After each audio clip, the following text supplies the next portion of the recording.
Assalamualaikum warahmatullahi wabarakatuh. Waalaikumsalam warahmatullahi wabarakatuh. Chatnya dimatikan, mikrofonnya dimatikan, disimak ya. Dibuka halaman 69. 69 tematiknya.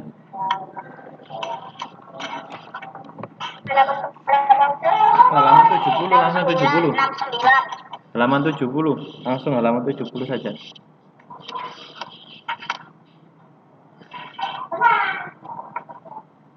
Sudah?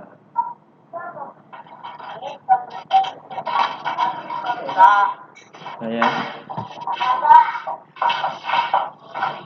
Nah, kalian perhatikan paragraf deduktif dan induktif. Nah, dimatikan dulu ya mikrofonnya biar tidak mengganggu suara. Dimatikan semua. Saya cek dulu ya mikrofonnya yang masih aktif. Oke. Ini masuk. Nah, sudah mati semua. Sekarang perhatikan ya. Ini ada yang baru masuk.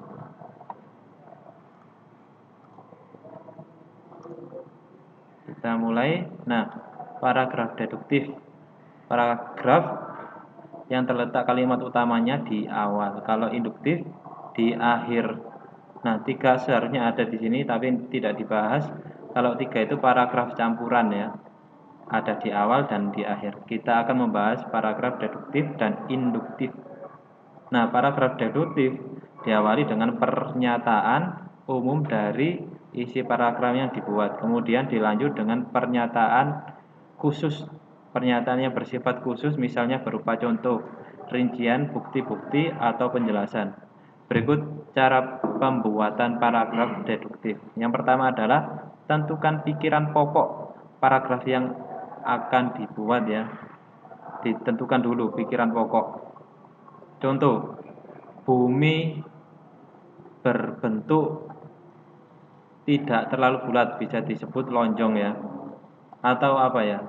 Kita contohkan di kelas 5B terdiri dari 31 santri. Nah, itu adalah kalimat paragraf deduktif karena dari umum ke khusus. Yang kedua adalah tulislah kalimat utama paragraf berupa pernyataan umum. Kemudian pernyataan umum dari umum ke khusus. Nanti kalian akan membuat paragraf deduktif. Kemudian lanjutkan dengan kalimat-kalimat selanjutnya sebagai pernyataan khusus. Ustadz berikan contoh ya. Contoh ini adalah paragraf deduktif. Berarti paragraf deduktif kalimat utamanya ada di awal. Di mana kalimat utamanya? Di awal ini sampai titik ya. Ini adalah satu kalimat. Kalau deduktif ini berarti ini adalah kalimat utamanya. Nah, lainnya ini apa? Adalah kalimat penjelas atau kalimat khusus ya. Ini penjabaran dari kalimat utama.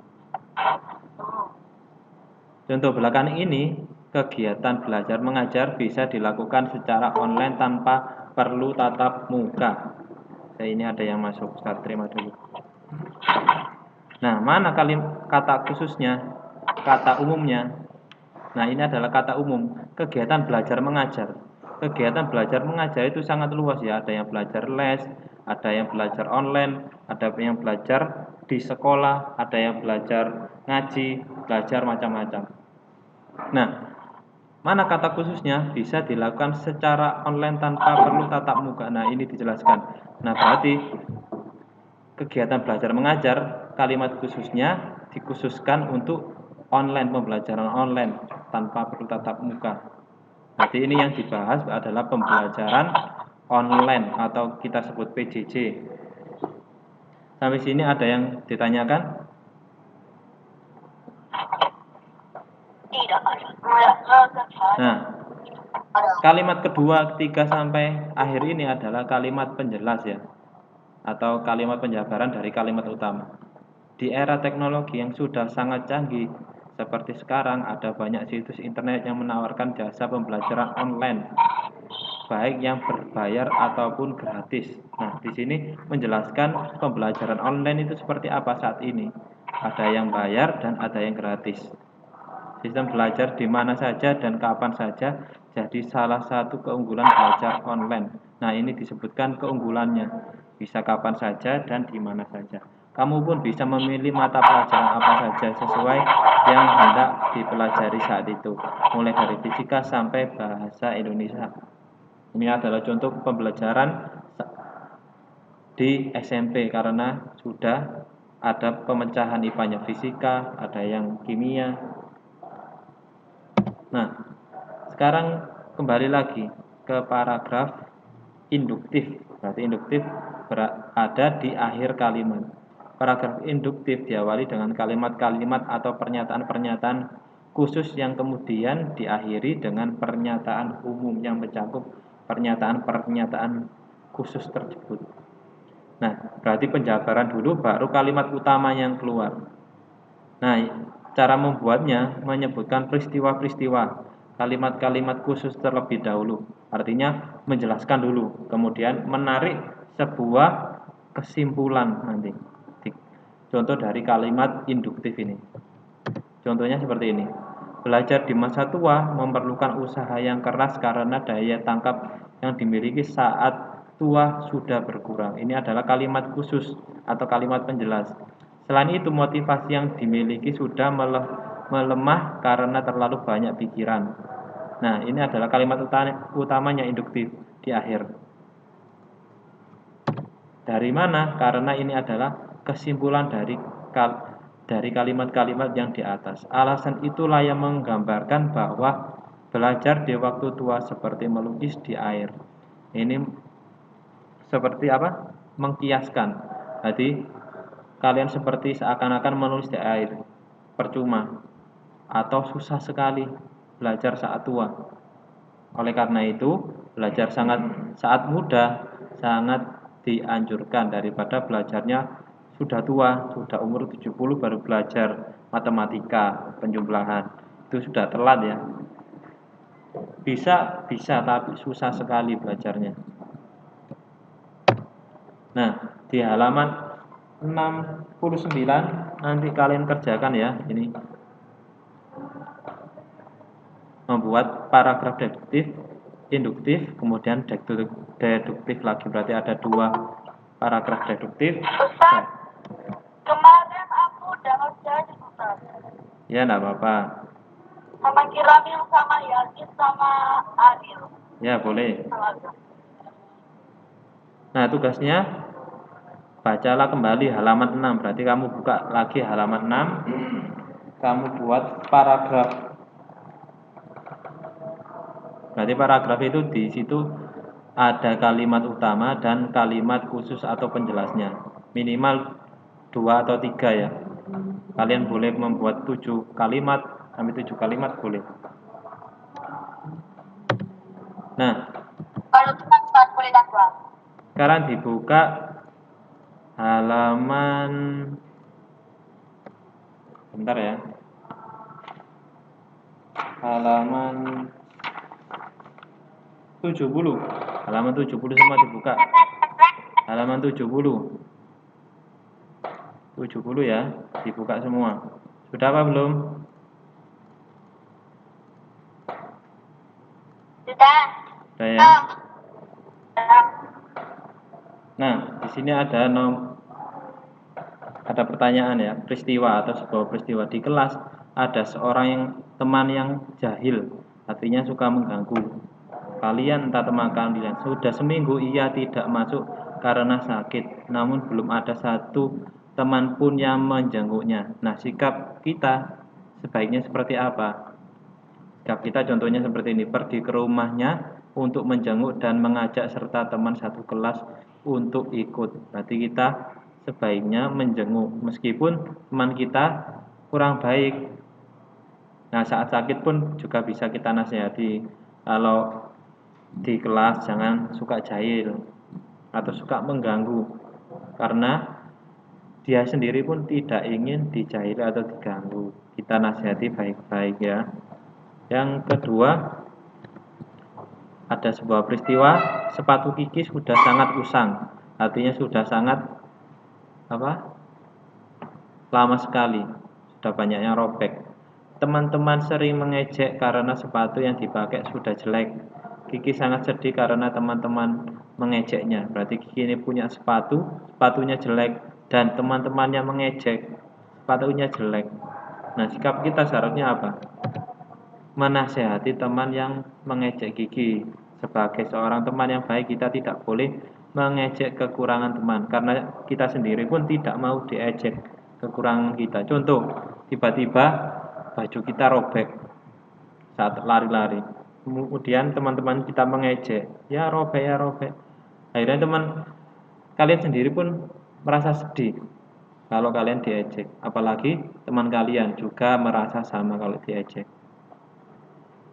Yang ketiga, saat musyawarah kelas, semua orang mengemukakan pendapat masing-masing tanpa mau mendengarkan pendapat yang lainnya, sehingga terjadi keributan. Nah, sikap kita bagaimana? Menasehati teman-teman di kelas agar bergantian saat mengutarakan pendapat, biar tidak semuanya berpendapat. Gantian ya, bergantian atau antri. Yang keempat, temanmu Sandi berbeda agama denganmu. Contoh, ada yang beragama Kristen, Buddha, Hindu, ataupun Konghucu. Ketika sedang kerja kelompok, Sandi meminta izin untuk melakukan ibadah, sedangkan tugas belum selesai. Apa yang kita lakukan? Nah, kalau ada teman kita mau sholat duha atau mau mengerjakan ibadah mereka, sebaiknya kita mengizinkan Sandi untuk beribadah dan berpesan setelah beribadah agar segera kembali untuk kerja kelompok, karena tugas kelompoknya belum selesai. Ini ada yang baru masuk, saya terima dulu. Ustaz, ada yang main chat, Ustaz. Loh, nanti dulu ya chatnya. Ridwan, Ustaz. Assalamualaikum, Ustaz. Waalaikumsalam. Nanti ya chatnya.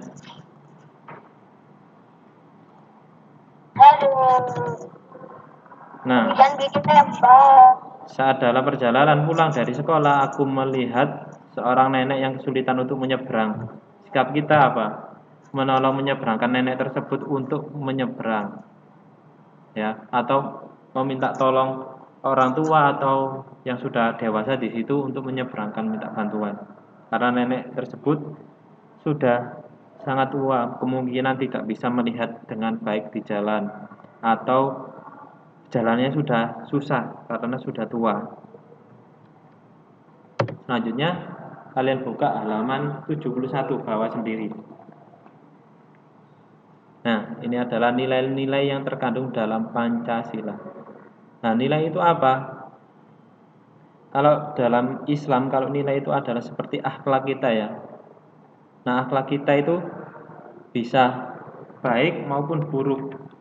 Nah, dalam bernegara, nilai-nilai kita dalam bernegara atau bermasyarakat terkandung dalam Pancasila ya. Pancasila sebagai ideologi negara, bukan ideologi kita ya. Maksudnya ideologi agama kita beda. Kalau Pancasila sebagai ideologi bernegara, menjadi pedoman bagi masyarakat untuk menjalani kehidupan sehari-hari. Berarti ideologi Pancasila ini sebagai pedoman bermasyarakat untuk menjalani kehidupan sehari-hari di Indonesia ya. Kalau ideologi di negara lain atau nilai-nilai yang terkandungnya berbeda lagi, sama Malaysia, Arab Saudi maupun Inggris. Jadi tiap negara mempunyai nilai-nilai yang diatur dalam sebuah negara. Oleh karena itu, kita perlu memahami nilai-nilai apa saja yang terkandung dalam sila-sila Pancasila. Nah, Pancasila ini ada 5 sila ya. Yang pertama, nilai ketuhanan. Nilai ketuhanan mengandung arti adanya pengakuan dan keyakinan bangsa terhadap adanya Tuhan sebagai pencipta alam semesta. Nah, di Indonesia ini mempercayai Tuhan, diakui dalam undang-undang. Dengan nilai ini menyatakan bangsa Indonesia merupakan bangsa yang religius, bukan bangsa yang ateis. Ateis itu apa? Bangsa yang tidak punya agama, artinya tidak percaya agama. Di Rusia, benua Rusia banyak bangsa yang ateis, artinya tidak percaya adanya agama. Dan mereka tidak percaya kalau manusia itu diciptakan dari Tuhan, tapi merupakan reaksi kimia atau terjadi dengan sendirinya. Berikut contoh sikap yang mencerminkan sila pertama. Pertama adalah percaya kepada Tuhan yang Maha Esa sesuai dengan ajaran agama yang dianut. Nah, Islam juga menganut ketuhanan. Nasrani juga ada Tuhannya sendiri, sesuai dengan ajaran agama yang dianut. Yang kedua, menjalankan perintah agama sesuai ajaran yang dianut masing-masing. Nah, kalian menjalankan sesuai dengan ajaran Islam. Orang Kristen juga menjalankan sesuai dengan agama Kristen. Tidak boleh dicampur ya. Nanti melanggar undang-undang dan nilai-nilai ketuhanan yang ada di Indonesia. Contoh, ada orang yang mencampur antara Islam dan Kristen, digabung, sholatnya di gereja, kemudian sambil nyanyi sholatnya, itu melanggar nilai ketuhanan, karena nilai-nilai ketuhanan harus menjalankan sesuai agama yang dianut. Yang kedua, saling menghormati antar umat beragama. Contoh, kita punya tetangga Nasrani atau berbeda agama, kita tidak boleh mengejek atau mengganggu, karena itu sudah dilindungi oleh negara kita. Dan kita sendiri pun saat sholat, saat di masjid, tidak akan diganggu oleh orang Nasrani, karena itu melanggar undang-undang. Kalau ada yang melanggar, bisa dikenakan pidana, entah itu denda ataupun dipenjara. Yang keempat, tidak memaksakan suatu agama pada orang lain. Contoh, kita ada orang Kristen, kita paksa harus masuk Islam. Nah, itu juga melanggar undang-undang. Atau satu Indonesia kita paksa untuk menjadi orang Islam. Nah, itu juga tidak boleh. Atau satu Indonesia ini dipaksa untuk menjadi menganut agama orang Nasrani, itu juga melanggar undang-undang.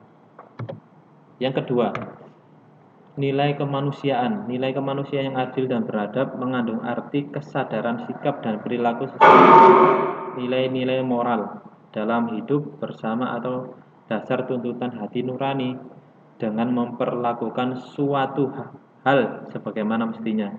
Contohnya seperti ini, tidak membeda-bedakan manusia berdasarkan suku, agama, warna kulit, tingkat ekonomi maupun tingkat pendidikan. Bagaimana membedakan antar suku? Oh, ini orang Jawa sama orang Papua. Ya, itu tidak boleh dibeda-bedakan ya. Ataupun sedang main chat. Rafa, Ustaz. tuh, Mas Rafa lagi.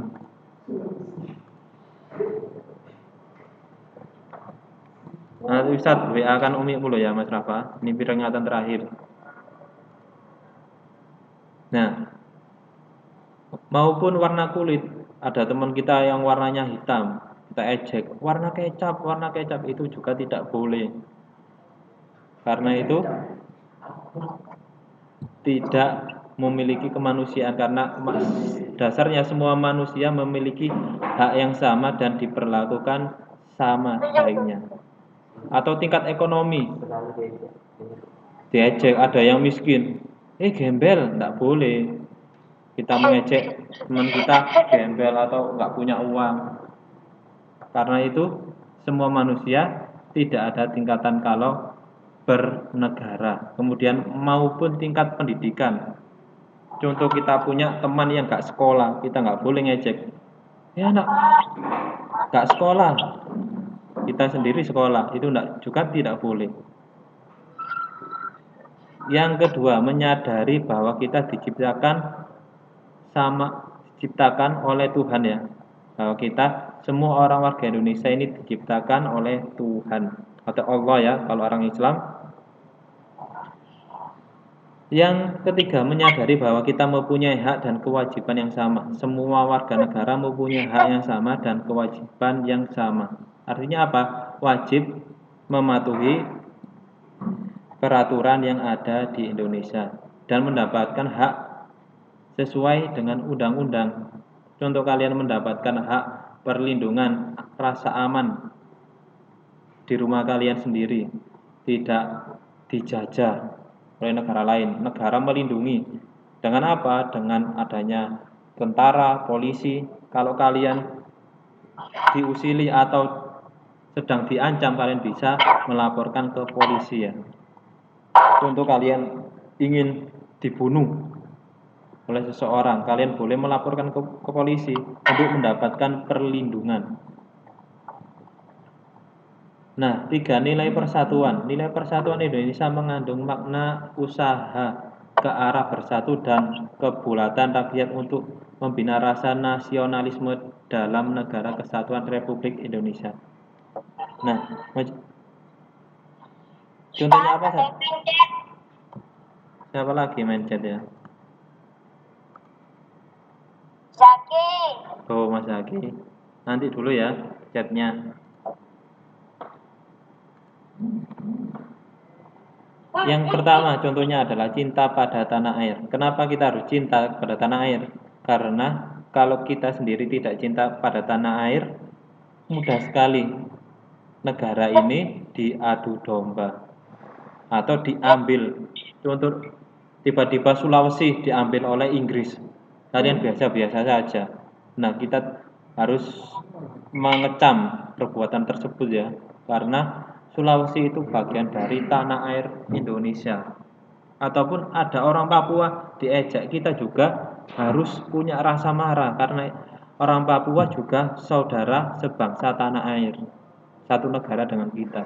Kita harus menyayangi dan menjaga kedaulatan negara Republik Indonesia. Yang kedua, menjaga nama baik bangsa dan negara. Nah, kita harus menjaga nama baik ya.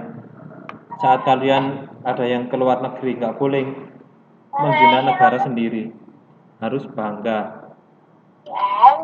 Adapun yang membakar negara, seperti membakar bendera, kalau kalian ada yang membakar bendera, nanti bisa kena pasal, bisa dipenjara, karena itu termasuk simbol-simbol negara.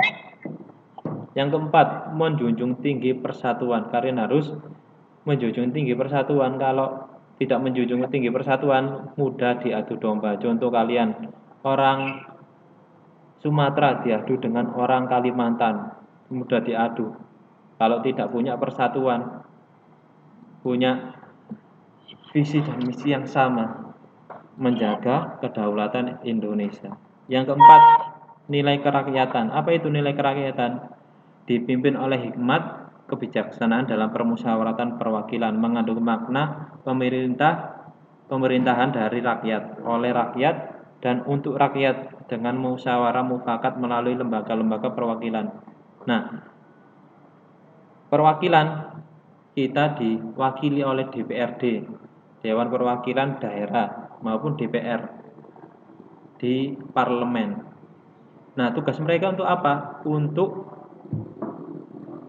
mau menyampaikan aspirasi kita. Jadi kita punya aspirasi ingin membangun jalan tol, kita bisa ngomong ke DPRD.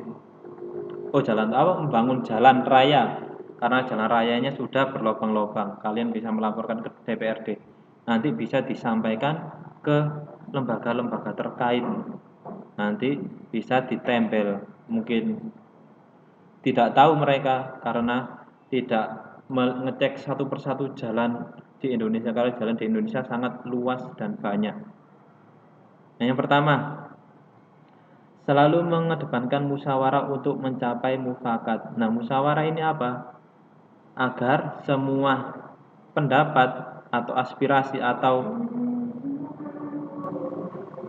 pendapat yang terbaik, contoh sebuah pemilihan ketua kelas di kelas kita harus musyawarah dulu, memilih dengan pengambil suara.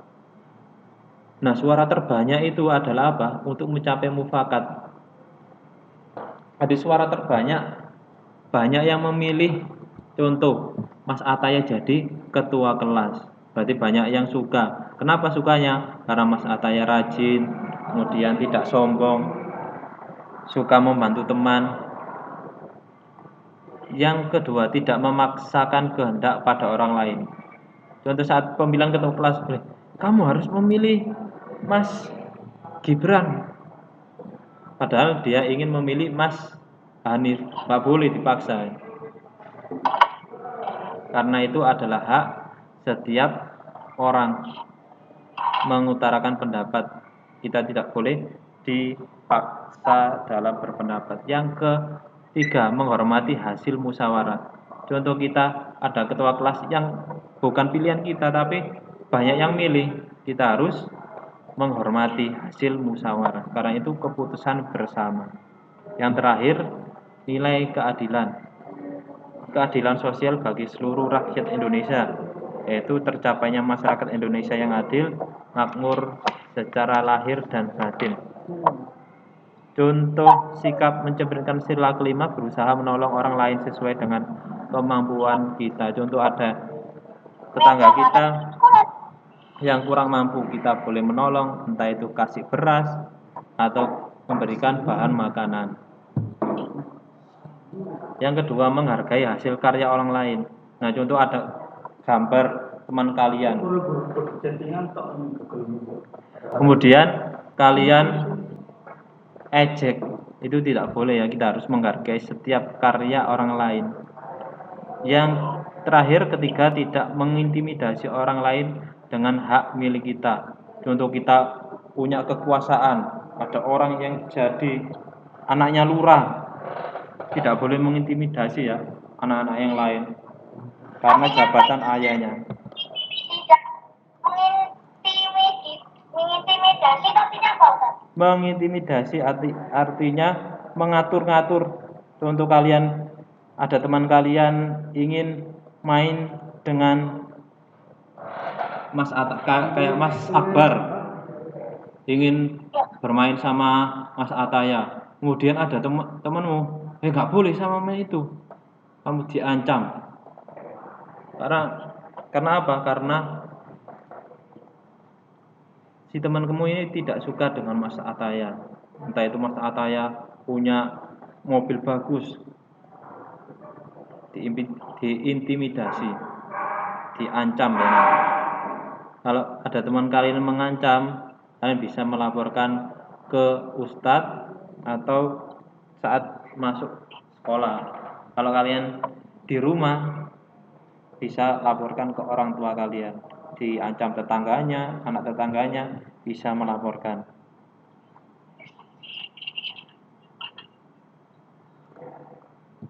Sampai di sini ada pertanyaan? Nggak ada, Ustaz. Nggak ada ya. Tadi sudah ditulis ya, jawaban 70-71 tadi dikerjakan bersama-sama. Ya. Ada ya. Kalau tidak ada pertanyaan, jangan lupa ya mengisi angket yang Ustadz bagikan di WA tadi. Saya tunggu sampai sore, mohon segera diisi. Kalau habis ini pelajaran apa, Ustaz? Pelajaran apa? Sudah selesai kan? Yeay! Besok sudah libur. Masih ada, Ustaz. Akidah akhlak sama Oh iya. Kalau pelajaran Ustadz kan sudah selesai. Nanti sama Ustadz Ikhwan, tunggu di WA. Ustaz apa Ustaz Ikhwan, Ustaz? Ustadz Ikhwan, Saling jalan. Nah, Ustadz tinggal dulu ya. Kalian boleh main chat atau ngobrol sama temennya. Ustadz tinggal. Wassalamualaikum warahmatullahi wabarakatuh. Waalaikumsalam warahmatullahi wabarakatuh.